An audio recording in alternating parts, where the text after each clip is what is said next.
सास का आदान प्रदान। वे दूसरे की थाली में घी ज्यादा दिखता है, कहावत है ना। तो उसी कहावत से प्रेरित होकर ये कहानी सुने।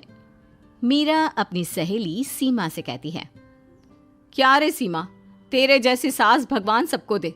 कोई रोक टोक नहीं, कोई बोलियां नहीं, आराम से रहती है और आराम से रहने देती है। एक मेरी सास है। माना कोई रोक टोक नहीं है, लेकिन दूसरी कई परेशानियां हैं जो मेरी सास के साथ है, तू नहीं समझेगी। चल अच्छा रखती हूँ, ननद आई है, उसकी खातिरदारी करनी है। मीरा सीमा की सास से काफी इम्प्रेस रहती है। फिर एक दिन सीमा मीरा के घर किसी काम से जाती है। मीरा की सास कहती है, हाँ भाई सीमा, क्या करने आई है? घर में कोई काम धाम नहीं है क्या? सीमा को तो शौक लगता है, ऐसे कोई कैसे बोल सकता है। आंटी, मैं कौन सा कुछ लेने आई हूँ, देने ही तो आई हूँ। ये अचार बनाया था। तभी मीरा आ जाती है। अरे तू अचार लाई है? तेरी सास ने कुछ कहा नहीं? यहाँ मेरे घर पर तो सामान सड़ जाए, लेकिन मेरी सास मजाल है किसी को चवन्नी भी देने दे। अरे क्यों ना बचाऊं चवन्नी, मेरे बेटे की मेहनत की कमाई है। तेरे भरोसे रहूं तो सब लुटा दे। अब ले ले अचार उससे और दफा कर। मीरा सीमा से अचार लेकर उसे बाहर तक छोड़ने जाती है। अरे यार, तेरी सास तो बहुत अच्छी है। क्या बात कर रही है? कितनी तो बेइज्जती करती तेरी, लेकिन फिर भी तुझे मेरी सास अच्छी लगी। मेरे घर आ जा कभी, मेरी सास को देखेगी ना तब पता चलेगा। अरे इससे ज्यादा बुरा क्या हो सकता है। जरूर आऊंगी मैं तेरे घर, लेकिन मैं कुछ लेकर नहीं आ सकती। हाँ, देख रही है ना मेरी सास का हाल। हाँ हाँ, कुछ न लाना, मैं तो कहती हूँ खाली झोला ले आना बस। सीमा चली जाती है। फिर क्या, दोनों अपने काम में लग जाती हैं। लेकिन एक रोज न जाने क्या होता है, मीरा सीमा के घर आती है। सीमा की सास कहती है, अरे सीमा, देख तो कौन आया है, तेरी सहेली मीरा। मीरा, आज कैसे यहाँ पर? आजा आजा। और ये हाथ में क्या है तेरे? क्या मतलब? कुछ नहीं आंटी जी, ये तो खाली थैला है। वो क्या है ना, मंडी जा रही थी तो सोचा मीरा से मिलती चलूं। अरे काहे को मंडी जाना, कल ही मेरा बेटा सब्जी लेकर आया है। अरे मीरा, जरा सीमा का ये थैला तो भर दे। मीरा घबरा जाती है। अरे नहीं नहीं माँ जी, बिल्कुल नहीं, मैं कुछ नहीं ले सकती। हम लोग ना अलग सब्जियां खाते हैं। खैर, मीरा सब्जी तो नहीं लेती, लेकिन सीमा की सास तो न जाने क्यों कद्रदान हुई रहती है। अरे मीरा, जरा चिकन मटन बना ले, तेरी सहेली आई है। मैं फोन कर देती हूँ, वो दे जाएगा। और सुन, मिर्च जरा तेज कर देना। लेकिन मीरा तीखा नहीं खाती है माँ जी। अरे खाना चाहिए। अब सीसी करेगी ना तो नाक का सारा कचरा भी निकल जाएगा। हाय रे, कितनी अच्छी है तुम्हारी सास। हाँ, तभी आसपास के सारे यहाँ खड़े हो जाते हैं सुबह से ही। अभी 2 मिनट रुक ना, खुद पता चल जाएगा। तभी पड़ोसन आती है। अरे बहन जी, चाय का वक्त हो गया, सोचा चली आऊं आपके घर। अरे क्यों नहीं क्यों नहीं, वो क्या है ना, बहू की सहेली आई है तो चिकन बन रहा है, वो भी लेती जाना। मैं जरा ज्यादा ऑर्डर कर देती हूँ। और हाँ बहू, पकोड़े भी तल ले चाय के साथ। जा जा मीरा बेटी, सीमा की मदद कर दे जरा। मीरा सीमा के पास किचन में जाती है, जहाँ सीमा सास को कोस रही होती है। घर में कितनी मुश्किल से सब्जी और राशन आता है, लेकिन ये नहीं समझेंगी। अरे पिछले महीने भी 2 बार राशन लाना पड़ा था, लेकिन ये है कि सच्ची यार, फिर भी तू लकी है। तेरी सास कम से कम मेरी सास की तरह तो नहीं है। मीरा कुछ देर रहकर वहां से चली जाती है।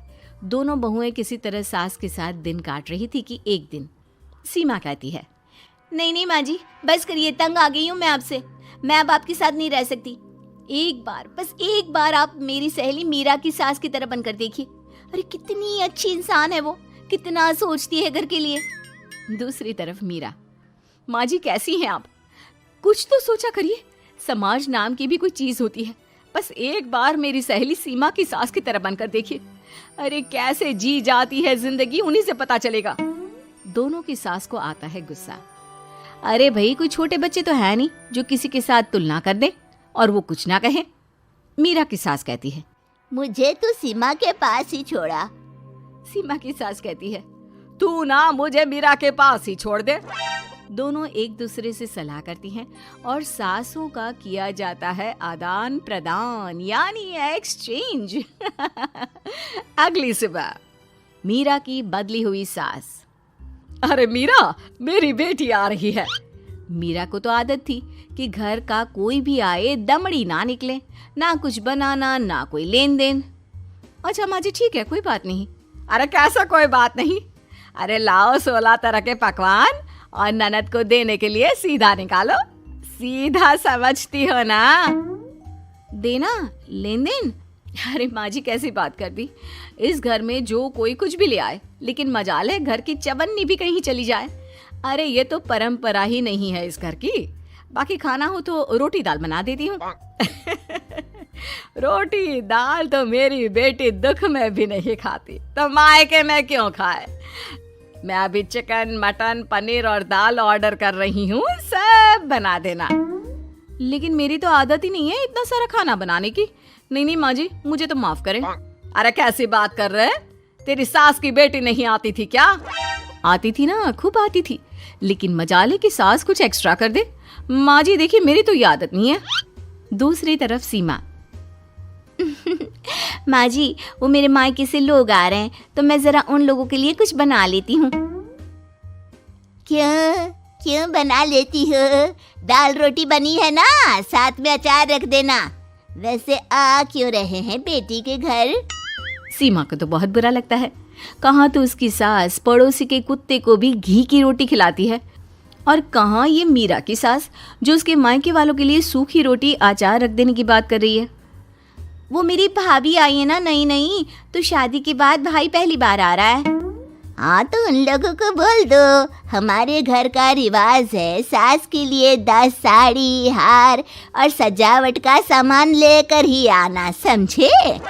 सास तो बोली जा रही थी, लेकिन सीमा को कुछ समझ में नहीं आ रहा था कि वो क्या करे। सीमा का पति। अरे सीमा क्या हो गया? तुम्हें तो माँ से बिल्कुल ऑपोजिट चाहिए थी ना। कहाँ माँ हर किसी के आव भगत में तुम्हें लगा कर रखती थी, लोगों से खूब मिलती, घर का सामान बांटा करती थी। अरे याद है ना, तुम्हारे घर वाले आते थे 1 पैकेट लेकर और जाते थे पूरे 10 थैले के साथ। अब आएंगे 10 पैकेट लेकर और जाएंगे खाली हाथ। सही है। नहीं, मुझे नहीं चाहिए ऐसी सास, ये सब तो मुझे पता ही नहीं था। सीमा घबराकर मीरा की सास को लेकर उसके घर जाती है, जहां मीरा। सीमा ले जा अपनी सास भाई।